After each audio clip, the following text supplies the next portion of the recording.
or she's just gonna come in a like a suit with a breath mask and Darth Nope. Darth Hightower. Nope.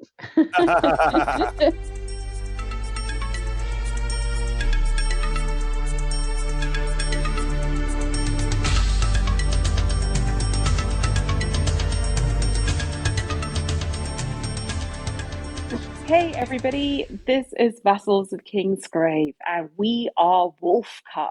Aroo!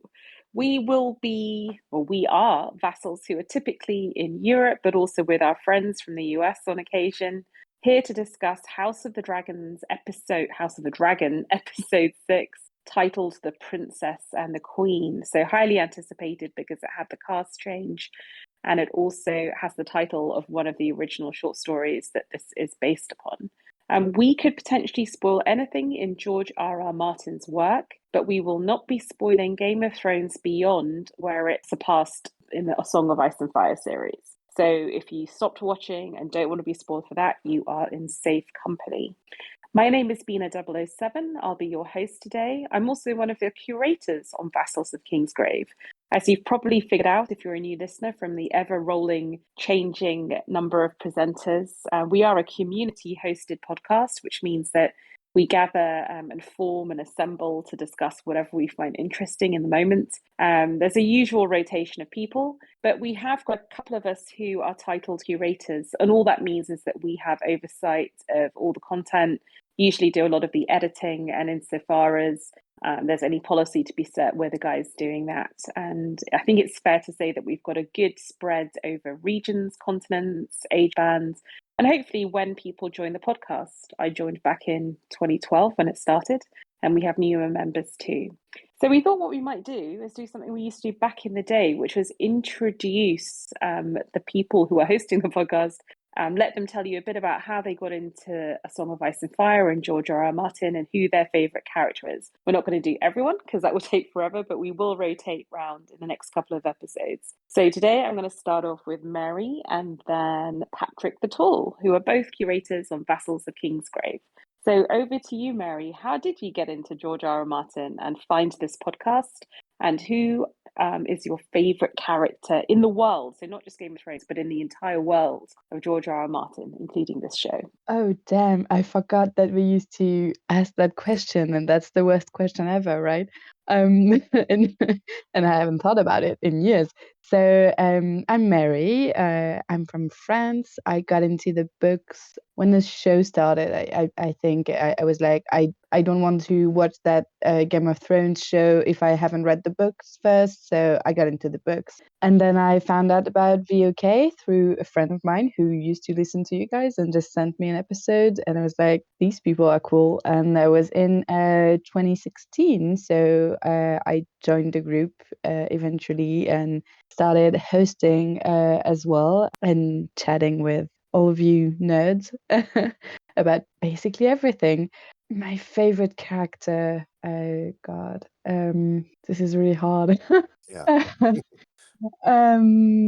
This is Well, you can do a impossible. couple. We can do a couple. Okay, I can do one from Song of Ice and Fire and one from House of the Dragon, because I feel like that's the characters we are invested in at this moment. Game of Thrones, I'm gonna go with Sansa, and I'm gonna remind everyone that I haven't seen the show. So my view of her is purely book based. And from House of the Dragon, I'm gonna go, okay, my heart wants to say Daemon, but my brain is like, no, he's too fucked up to be actually your favorite character. So I'm gonna go with Laena, who we've seen this week and who's awesome. And I'm sad that we don't get more time with her. And that's it for me. Yeah, she was very badass. Okay, then over to you, Patrick. It started with the buzz starting to grow about Game of Thrones. I wasn't a book reader before the show. I got into the series. I watched the first episode like 5 times before the other one got out. When the first season ended, I was begging for more, so I got all the books. I ran through them, and very close after the Dance of the Dragons came out as well. So I didn't have much wait at all. But then I was done with that, so I needed someone to some community because I was the only one who's read all the books. So I ended up listening to a podcast of Ice and Fire, and through them I learned of a subsection of nerds that when the Game of Thrones season 2 came around seemed to be very open to new members, and I tried to put my name into the hat, and Bina accepted my application. So that's how I got into it. And my favorite characters are, and I will do one for each of the 3 works. So I'll do Victarion for Game of Thrones. I'll do Duncan the Tall. So Duncan the Tall from Duncan A. Obviously. I'll do from here Harwin Strong, R.I.P. Aw, I can confirm to the listener that Patrick is both actually very tall in real life and a Viking. And very may into explain his- Victorian Greyjoy, which is an issue in itself, but that's Right. fine. I We would have been still like shocked. you. I would have been shocked if he didn't say Victarion. I also, Vikram used to like Victarion. I'm trying to think back in the old days. well, he certainly wasn't a very good person, a very level-headed and logical person, definitely. Victarion, not Vic. Oh, really? Both, I was saying, both, which are you talking about? both, of course. Oh yeah, so that's it. That's Cool. me. Great. And Patrick's broadcasting from Denmark, which shows you just how international a group we are. So anyway, let's get into this week's episode, The Princess and the Queen, 6th in the series, first of the recast. I'm going to go around and ask for your lemon cake ratings and whether you liked it or didn't like it relative to others so far. So in order of who's on my screen, let's start with David HHH. It's a tough one. I'm not sure on this one because it's weird because it wasn't like a lot happened, but a lot didn't happen. And there was a lot of confusion going on about like who was who and what was what, even having read the books. I'm going to give it 3.5 masturbating Targaryens out of 5. Ooh, and we'll get into whether that was even necessary. Right. Jock, over to you. Michael, how about you? Yeah, I'd give this a 4 out of 5. I liked the transition to the new actors. They really filled in the roles very well. A lot did happen in this episode, and I'm still trying to process it. I was surprised how unlikable Alicent became in this episode, and I think that is something interesting to discuss. And I'm also just, sort of a bit stunned by the rapid turn of events and people dying.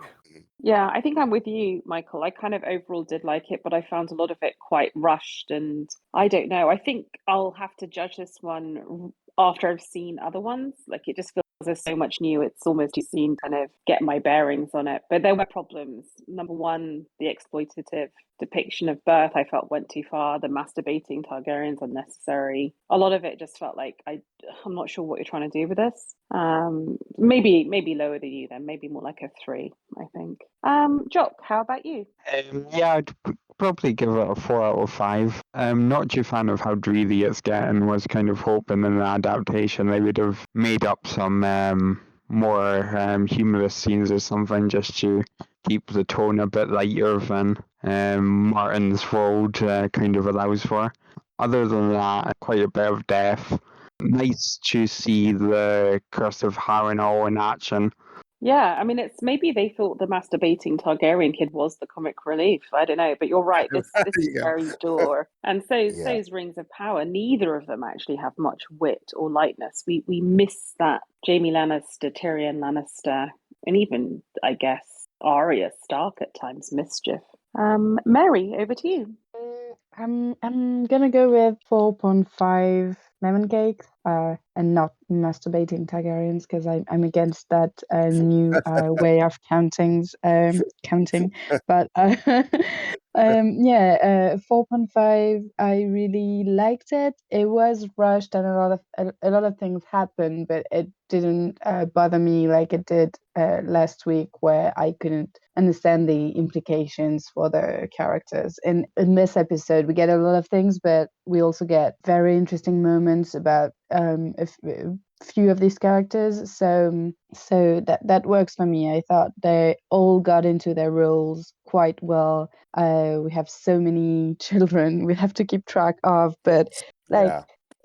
I like it that they didn't shy away from the number of characters in this story, you know. So there's still a few of them who have to appear yet, but it's good. They could easily have cut a few and just I mean, I know they all die terrible death that they want to show one by one probably, but still they could have introduced them not all at the same time, or cut some of them, and they didn't, which I appreciate, even if we don't have Daron yet, the fourth kid of Viserys and Alicent. Anyway, I'm gonna need I'm throwing that out there. I'm gonna need a chart of what the different dragons look like, because I'm never gonna be able to tell them apart.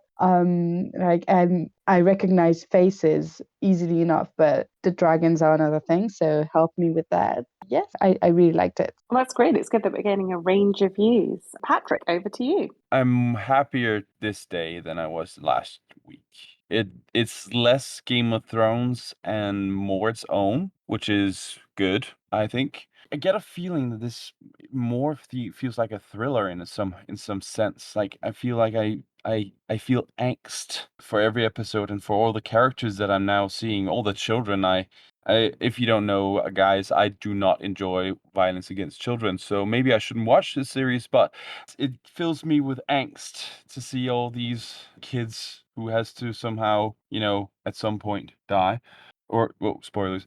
But I enjoy the show in itself. I think there's some stupid things like him whacking off. I don't know why. So I'll go middle of the road, but slightly above this time, so a 3.5. Okay, so we're in that 3.5 to 4.5 range still. Hannah, over to you. I'll give it a 4. I did really like it. I stick by what I've been saying the whole time, and I kind of just wish that the series had a lengthy prologue. I feel like we should have started episode 1 with last week's episode. This should have been episode 2. I think that the pacing of both of these episodes is so much better. And it does read, Patrick, like you said, a bit of a thriller. There's a lot of really good tension and presented without it being straight up like horror. I really like the subtleties that are being thrown in the mix. I do love both of the actresses that are playing the aged up Rhaenyra and Alicent. I think they're brilliant and their performances are inspired so far. I really love some of the imagery that we've seen with Viserys and how slowly his body deteriorates, and it's mirrored in the way his reign, his legacy, and his family are deteriorating. And he's just sort of, it struck me on this episode, are they sort of making him this jolly old, smiling man, and he's got this skin in his hand when he's watching them over the yard. And I thought, oh, is that like Milk of the Poppy? So he's just sort of like this rosy cheeked, smiling now addict, basically, who can't even see his own addiction, let alone his missteps in things. And he's ignoring all these dangers. And then that moment where he looks up and sees the rat along the mantle, I love that. It sort of just all narrowed in for him, and that realization of like, well, fuck, kind of. And I'd like to see how that plays out in the coming episodes. I do like Helena. I thought that she was well cast, and I liked the throwaway line of he'll have to close an eye if he wants a dragon. Like, I was like, it's amazing. That's the kind of stuff we love. But I think with as far as like being able to keep up with the characters, I'm getting it. But I think where people are struggling is Game of Thrones, actually, by this time in the series, that main series, had way, way more supporting and leading actors on screen. But I think they were easier to keep track of because they're in the Riverlands, they're in the Erie, they're in King's Landing, they're across the North Sea, they're in the North. We don't really have that benefit here. It's all very insular. So I think they tend to get mixed up. But I'm liking the series a lot more these last 2 episodes, and I'm excited to see the next one. I was going to say, that's your highest rating yet, isn't it, Hannah? Actually, I gave last week's a 4.5. Oh, okay, you're right. Okay. Yeah, but I was on Dragoncast, so it doesn't count. You're right. In general, we got a range 3.5 going up into the high 4s. I mean, it's not a bad episode. I think we have questions. There's a lot that's new, a lot that's happened, so maybe it needs to settle as Michael said, maybe we need to digest. So much happened, and thanks to the tool for compiling some show notes on how we get through this. I think we'll start by clearing away what goes on in Pentos first, though, because the rest is all around the princess and the queen, and this is the sort of the extraneous storyline is between Daemon and his bride, Laena, who, as the show opens, is pregnant. And then we're going to see, well, really, this whole episode is all about mothers and childbirth. And I read an interview with the showrunner who said it's about childbirth as being part of the battleground for these women and how they do or don't have agency and control political power, which I thought was really interesting. She is about to give birth. I don't know if it's a breech baby or whatever, but the maester can't get the baby out without sacrificing her life. And she decides that, unlike Emma, that we saw in episode 1, that she is going to take control of her own destiny, and she goes down and asks her dragon to scorch her and indeed her unborn child on fire, which is, on one sense, it's a badass decision. On the other hand, the child goes with her, which I thought was a little bit harsh. How did you all find the events of Pentos? And also the fact that, Daemon is offered to basically be an almost a mercenary dragon rider for the rulers of Pentos in their sort of war with other members of that part of the world. And she seems to be the one with the sort of the dragon rider pride, and I would say Valerian pride, but Targaryen pride, saying, is this really what we're reduced to? Is this what you want to do? So she just comes across as a total boss lady. But how do you feel about her character, how it varies to the book, and the decision she makes at the end? So the first thing I thought about this is that I think it's also not just for her, but for Daemon, it's an interesting character choice that he gets the same decision to make that Viserion did last week, or not, I mean, 5 weeks ago, where he has to decide, do I go for the kid or do I let my wife die? And he makes what I would think is a surprising decision, given that, he's being set up as kind of the villain here. And, in the whole series so far, that he makes the decision to spare his wife. He can't do that. And I thought that was a really cool choice, especially since, we get little hints in this episode that maybe it wasn't, going as well as he'd hoped and everything.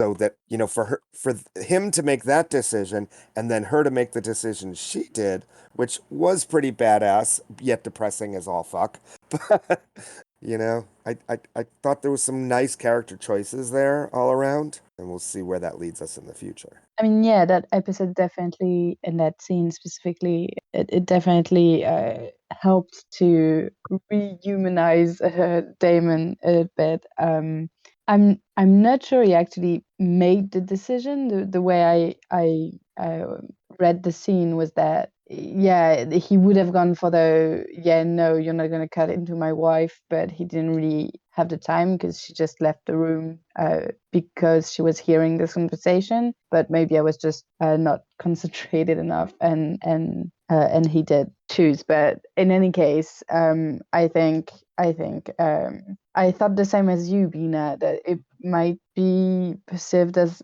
a little bit selfish from her part to commit suicide by Dracarys with the child. So I think the implication was that this baby was probably not going to survive either. And I guess I would also point out, something that has been raised is whenever you have this sort of, is it the mum or the child's decision that's framed in these pregnancy dramas, in many other shows, the mother's always like, no, save my child, save my child. But I think a mother has every right to say, no, fucking save me, I want to live. 100%. I guess she wasn't making the choice to live, she was choosing to go out her own way, but yeah. As a mother, I'll weigh in and I will say that if you knew for a fact that baby was not going to survive, but there was a chance for you to, that would be the only circumstance that I could see a mother not instinctually saying, no, do whatever you can for the baby.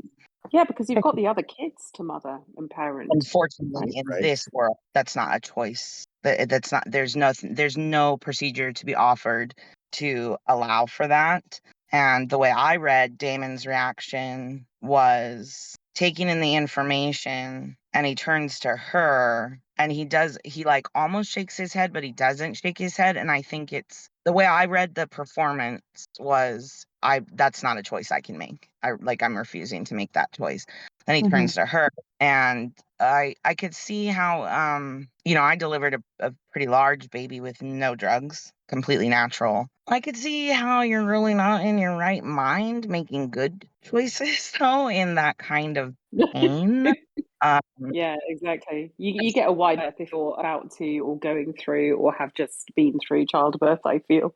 It's kind of funny actually, because I was really criticizing just the gnarliness of the opening scene and is it necessary? Is it explosive? But maybe I'm changing my mind after what you've said, Hannah, because I just think all these historical dramas I watch and these books on history that I love, so many of them are driven by inheritance and, has such and such guy managed to have a son? And it's all very antiseptic, isn't it? And very sort of removed from the reality of the women who are in the crosshairs, have very little to gain, but everything to lose from what they're doing. This sort of thankless, pain medicationless task that they're given. So maybe my sort of instinctive revulsion to seeing it is kind of exactly what they're trying to counter and say, look, this is the reality of this. This is the reality of Henry VIII and his wives. This is the reality of what it was and probably is for a lot of mothers. So I'm coming around to the idea actually that this was a really bold choice. I, Yeah. I think she must have thought that she was going to die. Honestly, otherwise the decision is selfish, but not for the reasons that you think. I think for the two daughters that are still left, because they are the youngest told her that Damon isn't really present in her life, and there's no I don't expect him to become a better person all of a sudden, although he has improved a little in his care for her, the wife. If she didn't wholeheartedly believe that she was going to die, then it was a bit of a selfish decision to make. So the way I'm going to read this is that she knows she's going to die, and she was at court when Aemma had Balon. So she knows what went down, at least somewhere. She's aware of the fact that they did this barbaric procedure and the baby did not live. And perhaps in that moment of looking at Damon and knowing all the things that he is and isn't, she decided it would be best for the child to remain with her than to grow up potentially with severe deficits in this world with him as a father. At least she knows that her other girls are grown enough to be somewhat self-sufficient, regardless of whatever Damon's actions and reactions are to her death going forward. I mean, I don't know that all of that went through her head while she was making that decision, but to clarify just my thinking, I had the thought that, yeah, she kills herself and her child, but I wouldn't conclude that it was selfish. That's not I had the thought, but that's not what I would go with at the end of my thinking, because it was a very tragic scene. And I agree. I think she decided to take it back into her hands, and she didn't see any other choice, and she preferred to die that way, which I completely respect.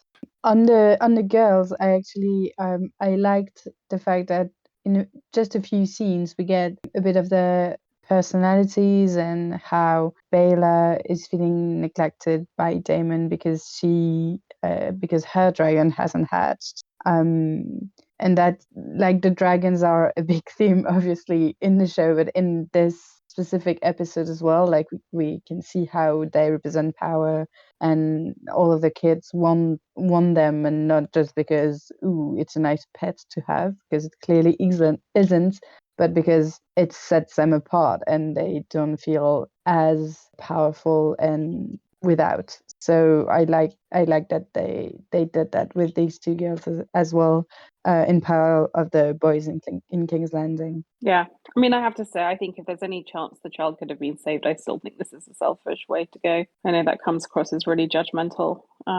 I don't believe a mother's life should be sacrificed before a child's, but if there's a chance the child can survive, then they should have done a C-section. But there you go. Maybe that's not a good thing to say these days in this heightened political climate. Let's get into the whole Pentos politics of it. So, they made a deal. Damon is considering taking it. He seems really lost in this episode, actually, and really kind of, I don't know. I don't want to say impotent, because obviously very loaded in his case, but he just seems Or not. very anonymous, from this boisterous kind of hunk that we saw in the early episodes. He just seems really subdued. How do you feel about the political deal that's being offered? Or are we just meant to see it as another example of how Laena is a boss rather than to get too worried about the intricacies of it? Oh, I think it was a good deal. Honestly, I think a lot of things would have gone differently if he had taken that deal. So I think it's fair to say that the dragon wants what it wants mentality that Lena is in a higher amount showing. It needs to be there for the show to go on, but it also shows that, well, he's much older. He has had the craving to ride out and show his worth several times, and has been rebutted every single time for it. He's not gained the love of his brother or anyone from his deeds. I think he's just broken. When you're a broken man, where you still have something that you enjoy, some aspects of your life that you find great, I think he's as content as he think he can be in this situation. Yeah, it's quite literally pathetic. Like, I felt the pathos of it. I think broken is a good word for it. I don't know. I think he probably should have taken the deal, but we know what comes after. They don't. What do the rest of you think? Anyone think Laena was right? I do actually. Like we know what's gonna happen, so obviously we know he's not gonna bring very good things to the whole thing. But I mean, in there's a complete alternate history where Laena doesn't die and they choose to go back to Westeros and to play their part into whatever's going on over there. Presumably, she doesn't die. He doesn't marry Rhaenyra. I don't know what's different from there. But for him, the choice to stay in Pentos, he would have been too bored at some point and just it wouldn't have worked long term. So I don't think that was such a good option for them. It reminds me of the alternate scenario in Game of Thrones with Sansa going to marry Willis Tyrell. And, like, we could assume that Sansa would have been happy in that marriage if it had ever happened, but she probably wouldn't have developed as a character. She would have just remained static and not particularly interesting in terms of her story. And I think the same thing would have happened to Daemon. He would have just remained static and not done the things that he's going to do in this story. Mm-hmm. I'm also not sure if that would have been fair to the girls. Like, I get Lena's argument that she wants her children to be raised in their homeland and not in this city where they will forever be strangers. Yeah, that's legit. I was just thinking of Damien as that song from Hamilton. You will never be satisfied. He will never be satisfied. Mm-hmm. I really do feel sorry for him, and I don't know why, but yeah, I don't feel good about that.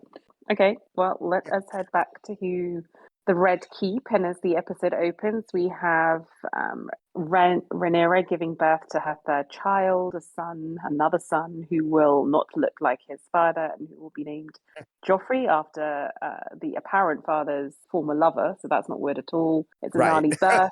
And this all seems like a lot of very petty power plays. So the Queen, Alicent, demands to see the baby immediately after childbirth, which is just pulling a power play. So Rhaenyra pulls a reverse power play, kind of dragging her bloodied self with afterbirth hanging out to go with her son to see presumably what the reaction is to the fact that he clearly is a bastard, and to maybe hush up any overt criticism to her face. Doesn't seem that effective. There's a lot of very petty behavior between the two women in this whole episode. It's quite phenomenal. It feels like the rumor that Laenor is not the father of these children has penetrated the entirety of the court. Kristen Cole certainly feels open to making very severe digs both at Rhaenyra and the father of the children, the actual father of the children. That is Alicent is very clear about what she thinks is going on and the fact that it's an insult to the crown, evidently wanting to have Viserys turn against his heir because he will then be passing on the crown through her to Vassals. But Viserys seems to be still in his bubble of self-denial. Clearly, he must know what's going on, but he, wants to turn a blind eye to it. And so we have this standoff between the two women, which expresses itself in the small council. Sidebar: why on earth is the queen on the small council, and indeed why is Rhaenyra? But at least she's got more justification because she is the heir. And you just see their difference in style. Like, is it that Alicent really doesn't give a shit about something that's broken out between the Brackens and the Blackwoods? And is it that Rhaenyra actually cares, or is it just that whatever one was going to say, the other was going to overturn it? Probably the latter. So lots of very, very petty power plays between the princess and the queen, culminating in what I thought was quite a masterful move from Rhaenyra offering to marry her daughter to Alicent's son, and therefore bring the two branches of the house back together. That is if Alicent is happy for her son to marry a bastard. So there was other stuff going on in King's Landing, but let's focus on this relationship between the two women and see what you'll all think. Yeah, it was a very interesting relationship. I would say that I think the guys were also pretty catty as well, but the difference is that they can start punching and swording each other, whereas the girls have to stay nice and not do that. I thought the ending marriage proposal scene was very smart in terms of a political arrangement, but was also a calculated move on Rhaenyra's part, asking it in front of the small council. Because if Alicent refuses, then you can sort of say, "Oh, look at me, I'm the wounded party. I made this offer," but perhaps she knew she was going to reject it. I am very sad that Alicent didn't take it though, because even Viserys seems to think that it's a great idea. I honestly think she wanted it to reconciliate. Honestly, I think. Yeah, that was my interpretation as well. But as Alicent says, maybe that's just because she thinks she's backed into a corner now with these rumors. But man, did it make me not cool on Alicent, because like this is perhaps the last chance to mend the two lines together before war becomes inevitable. We talk now about how people feel about the two new characters, or new characters, how they are acted. Because I have some feelings about Alicent. The new actresses, you mean? Yeah. Insofar as it bears on this, yeah, absolutely, because it will influence how far you take one side or the other, or whether you interpret one as being sincere and the other as being fake, right? The acting performance is very pivotal to that as well. It's the writing and the acting is what we have. So go for it, Patrick. Yeah. What do you want to say? Okay, so I feel like we're getting shoehorned into one of the parties now. I think I mean, I don't mind because I was always black, but I think Rhaenyra shows as being the most sympathetic character in this, even though she's not following the morals of the kingdom for sure. Alicent, however, seems unlikable. I'm sorry to say, I don't like her anymore. I like the way she was played last season, last episodes, and I understood where she came from, and I still do, but it's just been taken to an overdrive, and I know it's because there's. Do you think that's the writing, or do you think that's the acting performance specifically? I think that's what the words that come out of Alicent's mouth is the writing, and I think that's the problem.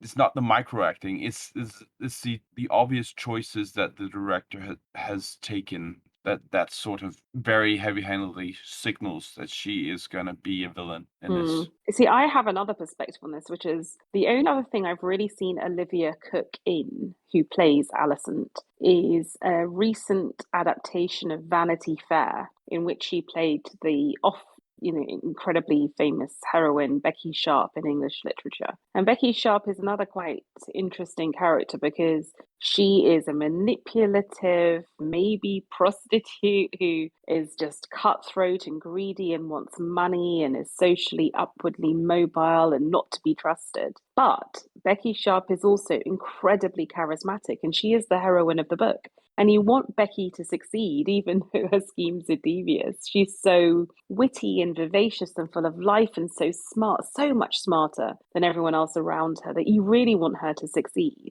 And I feel that Alicent has elements of that, right? Because some of the stuff she does is really bad, but you should still be able to understand and empathize in some way with the choices that she makes to keep you engaged. Otherwise, it becomes lopsided. And I felt, having seen many versions of Vanity Fair, it's one of my favorite books, that when Olivia Cooke played Becky Sharp, I almost couldn't watch it because she was so unlikable and so shrewish and so just mean and nasty and not at all kind of vivacious and mischievous and whatever. There were no redeeming features. And I do wonder if there's something in Olivia Cooke as an actress that she cannot play shades. So I think the writing's at fault here too, Patrick, but I do very much wonder if it's the actor as well that and it doesn't help that both I think the writing for Rhaenyra is better and I think the actress is stunning. I've not seen her before, but I think she's really fantastic. But curious to see what the rest of you think of Olivia Cooke as an actress and the writing of both the Princess and the Queen. Well, thank you for bringing up Vanity Fair because I kept trying to think of, like, Casey and I were talking about this on Dragoncast. Where do I know this chick from? That's what it is. That's been driving me nuts without looking it up. You know what I mean? Yeah, it was bugging me too. I had to do a Google. I was like, oh, right. That's what it was. That's what I know her from. And it's basically the same performance. I mean, I watched it recently. I binge watched it, I think, last weekend, but just to see by happenstance. And it's a very similar performance. And they're not I don't know. that similar characters. I think what makes Alicent right for this character. And I like the writing. The only reason that I like the first few episodes we got so far is, and this is why I like A Song of Ice and Fire in general, there aren't really good guys and bad guys. There are people, and people within their lifetimes can be both good and bad and do good and bad things. And so I do like the back and forth of, you know, is Daemon just a piece of shit or should we have sympathy? Is Alicent just some shrinking violet that has no agency, or is she a bitch? Like, there are so many dynamics at play in human intrigue, and I think to just have some paint by numbers standard, you know, you're supposed to root for the greens or you're supposed to root for the blacks is too simple and not what draws me into this series and into this world. So I appreciate that, you know, before we kind of saw Alicent with a little more sympathy, and now we're seeing her become, through circumstance, a little more cutthroat, a little more ruthless. And we're not sure if we should root for her or not. And I just think, you know, it's heading in a direction where, like Adam had put that poll up of who do you root for, and I've always felt this way about the dance, is that I'm not sure. I'm not sure if I were in that world in a time, which But way are do you you not go? sure purely on the basis of this TV show? So purely on the basis of this episode, do you feel it was balanced? Because I felt it was, like Patrick, I felt it was very caricatured pro-green. This one was more one-sided, but again, I can't say Sorry, wholeheartedly not pro-green, like pro-black. who to root for. I feel that what you're describing is George, and it's what we fell in love with, and it's not what I'm getting from this episode. I agree with Bina that from this specific episode, this was very pro-black, pro-Rhaenyra, and not nuanced enough. I do think it's a little bit of the actress, actually, but I have to. I mean, we'll see in the coming episodes. I might be wrong, but just. Yeah, she's very snarky. I don't feel like they did a good job making her human and helping us understand why she does what she does. I need to see the next episode. I need to watch the next episode to determine whether or not I just need to go full black and then just never go back, or whether or not it's gonna be like the seesaw between them and us, you know, not being able to determine, because that's half of the house's dilemma, really. Like, that's the point, right? Is But I don't know. And it's been last episode. It was also slightly skewed towards Rhaenyra, and this episode is definitely skewed towards Rhaenyra in who's the most likable person. We had a relationship to the last actress. So I'm giving the new Alicent the benefit of the doubt and another episode to show that she is not a villain, but she sort of looks like one right now.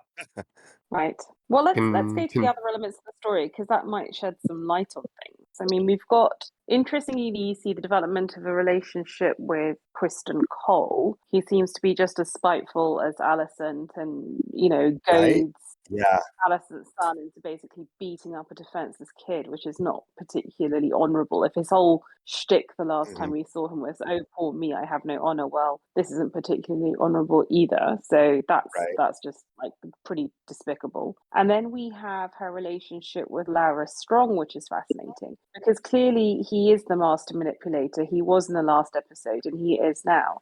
We can get into how far he went ahead and burned down Harrenhal because he thought she wanted him to, or because he wanted to, and now has manipulated her into owing him a debt. I think it's the latter. And actually, my conclusion at the end of this episode is that Alicent thinks she's this powerful player, but she's not at all. She spent the first part of her life being manipulated by Otto, and now she's being manipulated by Larys. So well done you. Whereas Rhaenyra actually is by far the master or mistress of her own fate, and actually Larys is the one who is pulling the strings. So do you guys want to comment on the relationship with Kristen and also with Larys? David, it sounds like you were chomping at the bit there with some commentary. Yeah, it's just I feel like it's interesting where they're going with both Kristen and with Alicent here, in that on some level I don't see where this. I mean, I guess we saw last week where the animosity was coming from, but it feels like so much more. And I mean, I think that's part of the problem with the time jump, in that we're not seeing what's happened in those 10 years to get them where they are.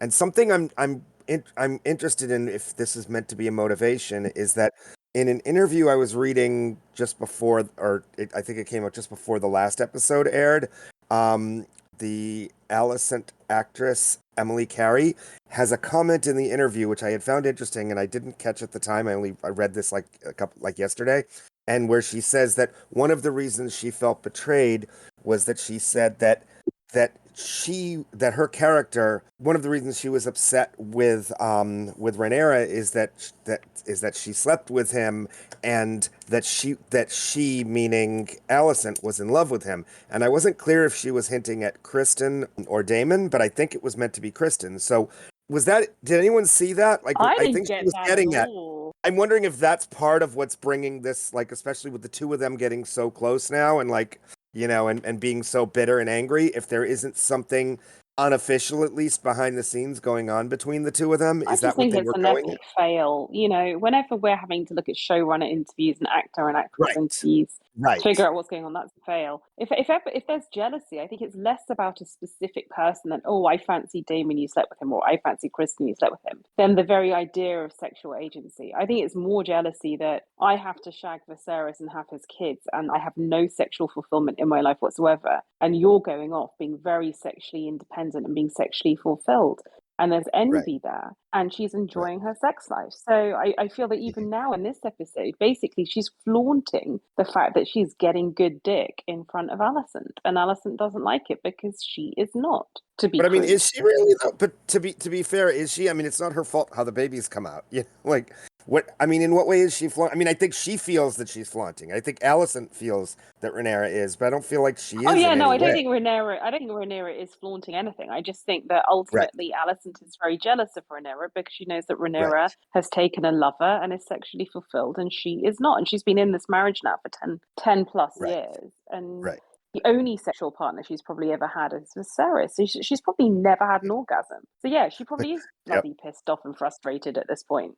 And she's seeing And if Rhaenyra basically having fun. Right. And if you had Fabian Frankel in front of you, Kristen Cole, I'd be a little, I'd be a little repressed and upset and frustrated myself. But in any case, I guess I'm just like, I'm wondering if they're going for that, and if that is going to develop any further, if it's just meant to be subtext. Because at least the actress from, at least the first Alicent actress, seemed to think that there was subtext there, and I didn't see that. So I'm wondering if anyone else picked up on anything there. I need to rewatch the episode where Kristen Cole is introduced, because Mhm. other than that, they don't get any scenes together really, other than the last bit. So Right. so I don't know if it's done. If it's meant to be like that, then it's poorly done, sadly. Yeah, I agree. So here's the biggest subtext that I've got, and I touched on it last week in Dragoncast, but I have to say I think you're all coming down a little hard on Alicent, and perhaps, like you said, Patrick, and I could be wrong, but this is what I think it's meant to be, and perhaps it is poorly done, but I have the context of the books. I believe the scene when Otto is dismissed and leaving King's Landing and the conversation he has with Alicent is very critical to her motivation in the story. I think it plants a seed of terror that grows in her, even if she wants to support Rhaenyra and support her claims. Will the Lords of the Realm allow her to do that?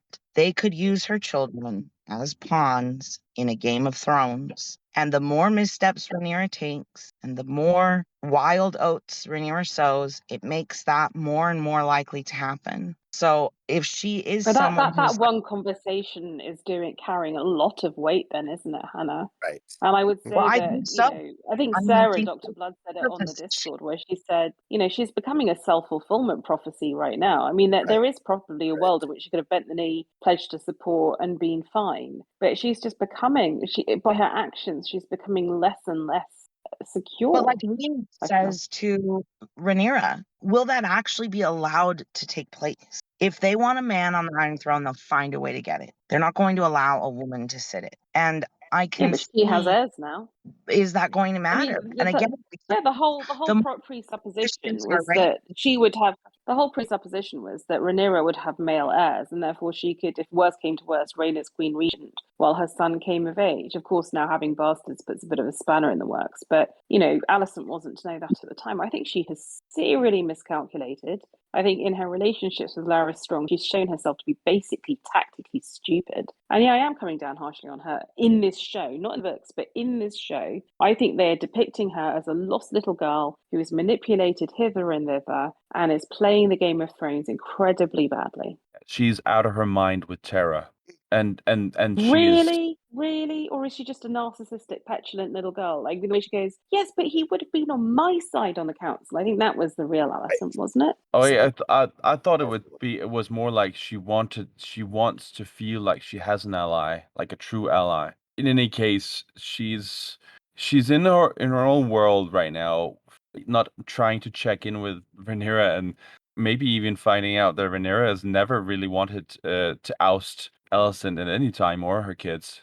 If she had tried to conciliate, I think she would have found that it would not have gone that way necessarily. But yeah, that paranoia doesn't come from nowhere. We see Alicent hearing these lords in the hunt call her son Aegon II while he's a baby. I mean, she's been living under an umbrella of extreme paranoia and a very slippery sloped place for her to be. And I think that over time, that would have you deteriorate mentally and in decision making and try to balls up and acquire power.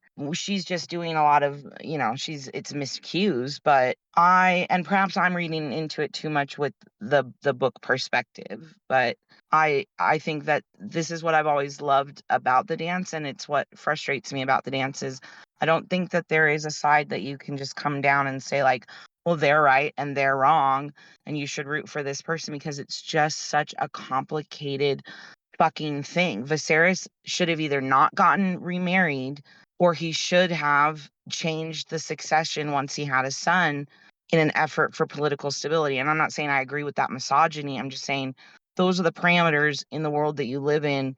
And how did you expect this to go down? Yeah, no, I don't disagree with you, Hannah, for the book. I'm just saying the show is a different beast. And the fact that the show is a different beast and a much more caricatured, simplistic beast is shown in the character of Larys Strong, who, frankly, for me, comes across as Count Rugen from The Princess Bride. I mean, he's doing everything up other than twiddling his moustache in this episode. It's so badly done. Yeah. Maybe she's like Anakin.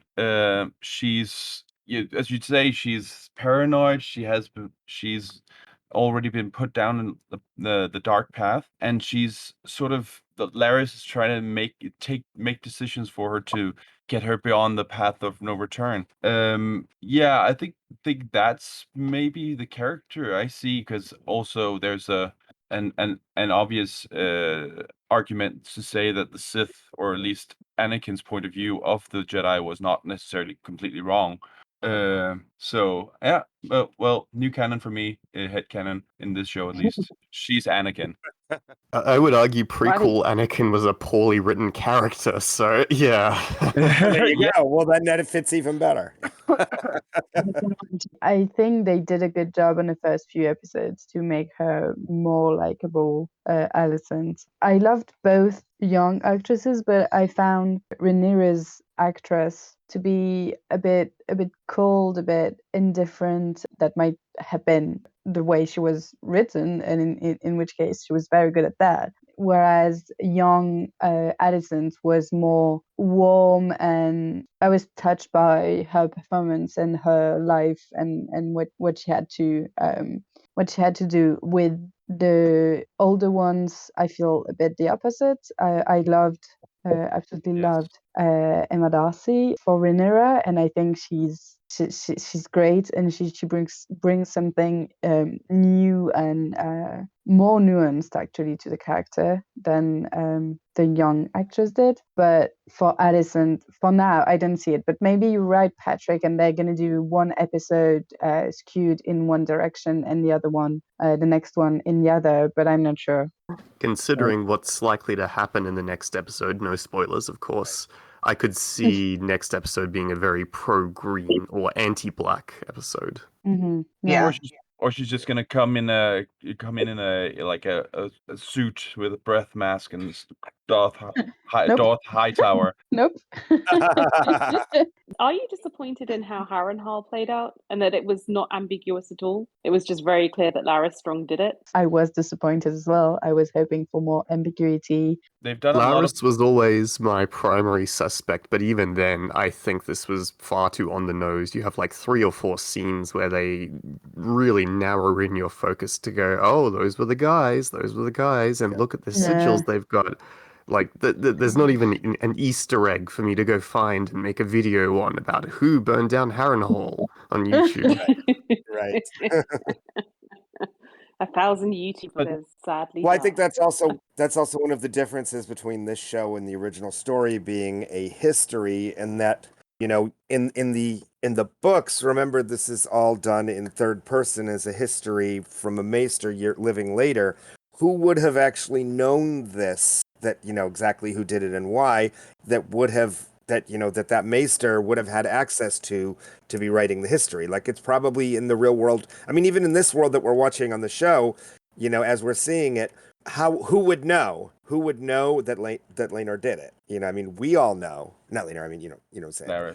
Larys did it. We all know that because we're seeing him literally go to the people who did it and, you know, hire them to do it. And we're seeing the consequences afterwards when he has this conversation, you know, with Alicent, which obviously historians wouldn't have access to. So I think that's just one of the differences in showing a drama and, you know, a history, in that I think certain things that are a mystery in the books are going to have to be really clear and pointed and obvious because we're seeing it. I There's no mystery. don't agree with that, actually. I think you can have different type of narration also in visual media, and it could have been like, we don't need to have an omniscient narrator who knows everything, and we don't need to have explicit conversations about everything with the It could have characters that happened we off have. screen, and different people could have Yeah. been reacting, saying, "God, I Yeah. thought Larys did it. Oh, well, I thought it was this, or wasn't it just this?" And they've done that really well in other parts of the series today, where you show ambiguity. And I just felt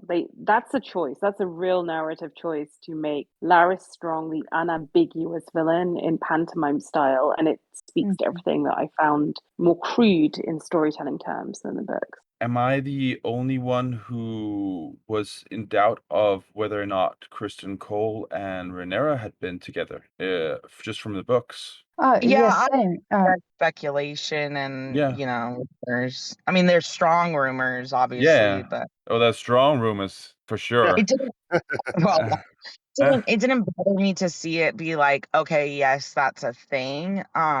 So What I'm my really point. hoping for is next week when Laenor is in Spicetown and gets stabbed. If they make that Daemon, then I'm gonna be pissed.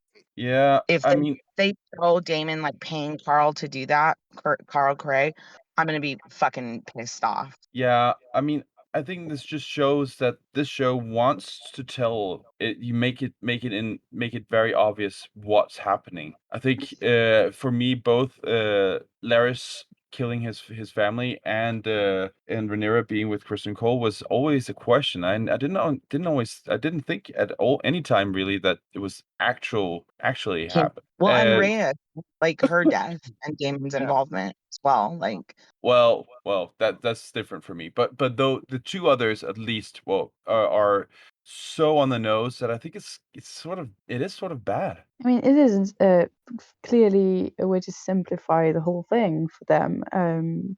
It's for sure easier to show us something definite than to try and show us different possibilities and int had stuff. And also, if they want sex scenes, they have to make it Yeah. explicit. So I think it's a bad choice. I agree, Patrick. I think I would have preferred, but maybe that's just the book nerd in me. I would have preferred more ambiguity in both who killed the Strongs and did they actually do it. Yeah, like I agree. really need an answer to Summer Hall. I don't know that I needed an answer to whether Kristen Cole and Rhaenyra had an affair, right? Like, there's some What things I matters do. is that they loved each other. Like, that's really all that we needed to know. Or not even loved each other, but had a thing for each other both ways. I wouldn't even call it love. I think they're just united in spite and united in judgmental, ho-faced, holier-than-thou judgment of Rhaenyra. Infatuation. Is that a satisfactory word? No, but Yeah. Michael, are you saying More of a bitterness, though. are you saying Rhaenyra and Kristen Cole or Alicent? Yeah. Yeah, Rhaenyra and I Kristen Cole. Yeah, I agree. I think Rhaenyra and Kristen, we don't need to have them having sex. We don't need to have him ask her to be his wife and to go away. We just need to have them have something for each other and be close. But we didn't need to know how specifically. The funny thing is, Oh, sorry. Yeah, I was talking about Alicent and Kristen Cole Yeah. just now. Clearly. Right. Sorry, Okay, yeah. that's different. Yeah, so exactly. so the funny thing is, I actually think that Alicent's reaction now in the show is what I felt like Kristen Cole was, like how he was acting in the books. So disillusioned with Rhaenyra and the image of this perfect princess, that he sort of just completely went the other way without having sex with her, just having this this princess on the pedestal and seeing that she enjoyed life and did not necessarily want him, without the sex. I think that's how I felt like that Alicent's sort of almost too pious idea of what the realm is what he had, and that sort of soured him. Yeah, I can see that. Mary, what was your final question? Didn't we talk a lot about the kids? Maybe that there's not so much to be said yet, but I did actually, everything with them, just the whole dynamic, the bullying of Aemond, Aegon being actually a twat, like he's saying about his brother. I was like, no, that's you, dude. It's not clear where they're gonna go, but I was sad that they're into this whole mess with is Laena or not our father thing. So yeah, just Yeah, that it was was pretty it was a bit, heartbreaking, wasn't it? yeah. My biggest problem with the whole thing with all the kids is that with the time jump, we suddenly jump 10 years and suddenly there's kids we've never seen before. And we didn't really get, I think, enough of an introduction. They tried to give some of it during the, the whole jousting and dueling and the, training montage there. But I feel like we didn't really get any of these characters all that differentiated initially, which is going to make it harder for us to relate to these characters when bad things happen to them. Because I still wasn't clear. I think it's too who's early whose to kid judge. and I think it's too early to make that judgment. We'll know more next week. I mean, they're not doing another time jump for a while, right? So we're going to spend some time We with don't these know. actors and these Am I the characters. only one that noticed the kid that we didn't see? Oh, Daron? Daron, right? He should be born by now, right? Yeah, so He Yeah, I could be don't in give a shit about any of Tower. these kids. right. I'll Well, even that's say right. that. He's an easy people character on the to Discord, shunt off to the second yeah, season if you had to. yeah, there was that idea, and also maybe he's born, and maybe he's just like fostering at Old Town or something. Someone suggested that. So I mean, they could bring him back and introduce him later if they wanted to. Okay, I mean, I guess the reason why, well, subliminally, actually, liminally, I didn't talk too much about the kids is because I felt the kids weren't being interested of themselves. I mean, some of them were bullies and some of them weren't, whatever. Right. They're all just entitled pricks. Who gives a shit? Right. I felt they were more interesting insofar as they showed what the adults were doing to make the points they needed to make. So, Right. you know, Papa Strong was making the point that I want my kids to have access to the privilege that they are entitled to. And Kristen Cole was using them to make the point that, hey, I know that you're their dad. And that they're just caught in the crossfire, aren't they? They're just, you know, yes, that kid's a prick. Would he have really beaten up his little cousiny, uncle, nephew, whatever the fuck they are? No, probably not without the adults. Right. You know, so I just feel that I feel sorry for them because kids are kids, right? At that age, Right. even if they're pricks, that's not innate to them. That's just what they've seen of the world. And I just feel they're vessels for others' manipulations, just as Alicent is arguably. So I think once we've seen more of them, we can spend more time with each of them because at the moment they don't feel that differentiated to me. Exactly. And I really hope they do. To your point, David, I really hope they do in next episodes. But at the Right. moment, it doesn't feel we're quite there. So. I want to see Helena more because she's something. Yeah. Right. Aegon certainly Exactly. seems like a character as well. I mean, Mhm. let's go in like maybe not too much, but why did they have to show him doing Right. that? I And don't know. I don't know. It's weird, and he's sort of an oaf. Do anyone think that he instigated the whole flying pig thing, or was it I have no Jace? doubt that it was him. And when Mum asks, he's like, no, it was my cousins. I swear, Mum.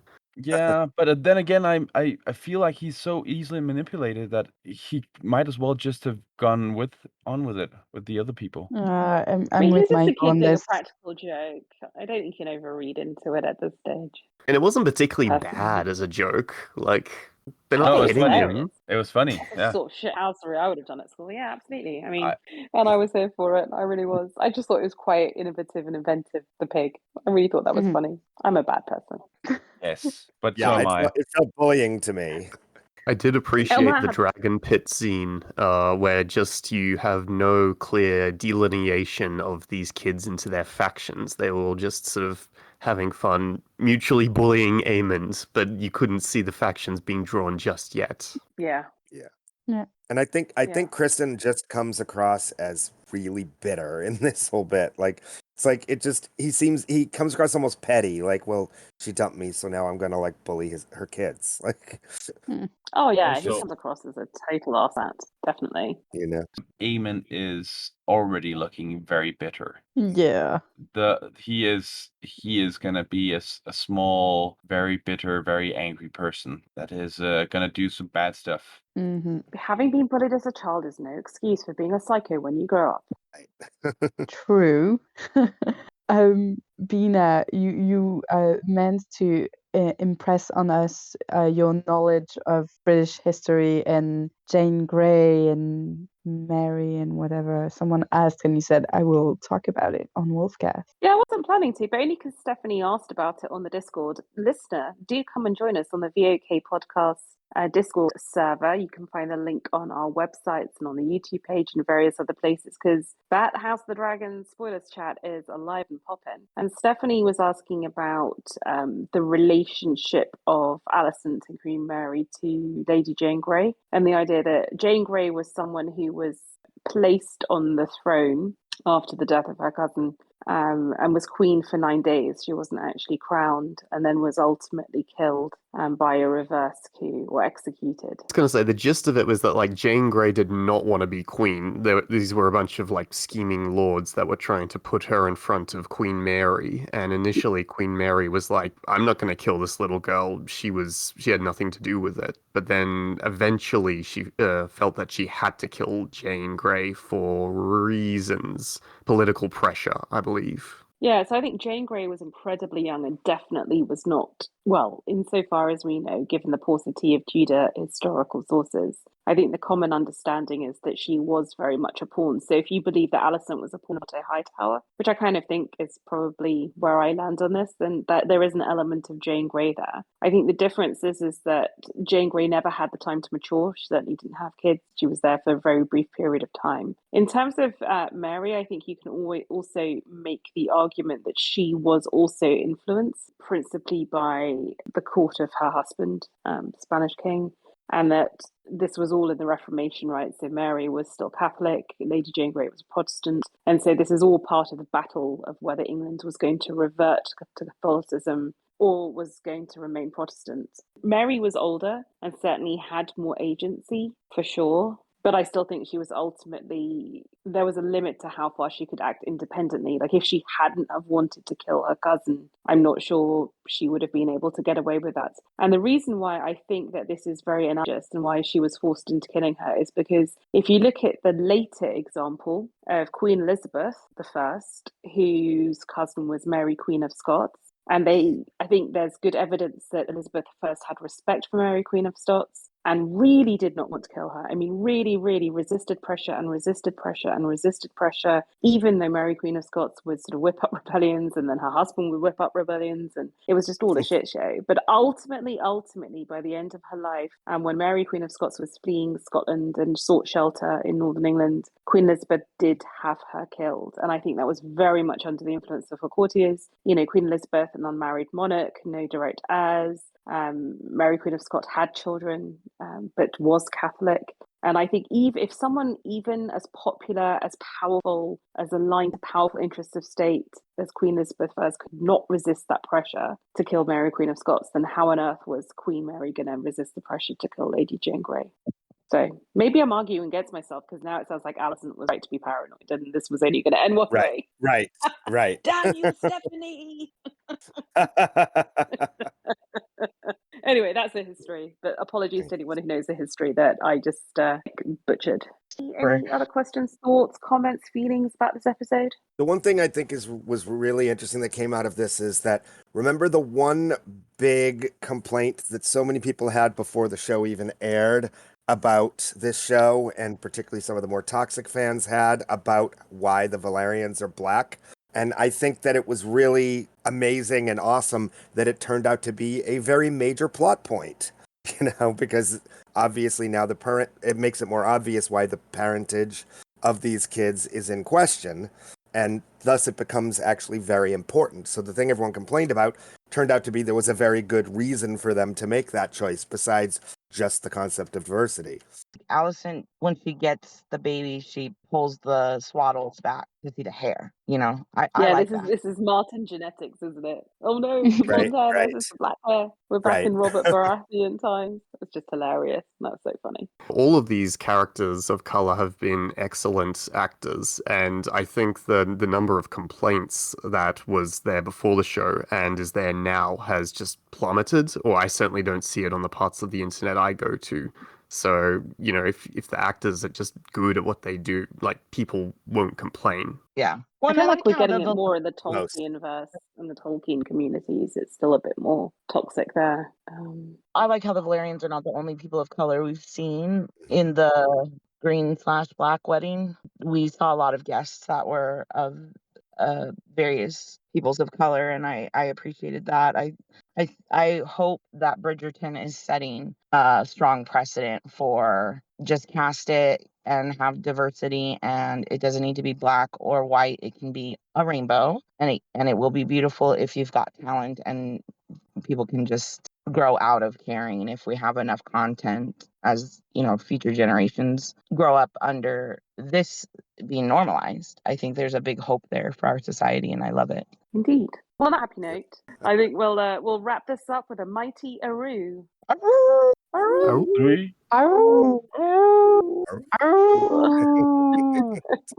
This was a very chaotic Aru. I was gonna say, but I think that's on brand. I feel that's brand for Vassals of Kingsgrave. Yep. Well, listener, I hope you enjoyed that discussion. That was feisty, and I feel it's a pivotal episode, right? We go into the back five. It's a new cast, and we have to wait and see how it all plays out. But we hope you're enjoying this And do come join us on the Discord. And in the meantime, have an amazing week until the next episode. Bye.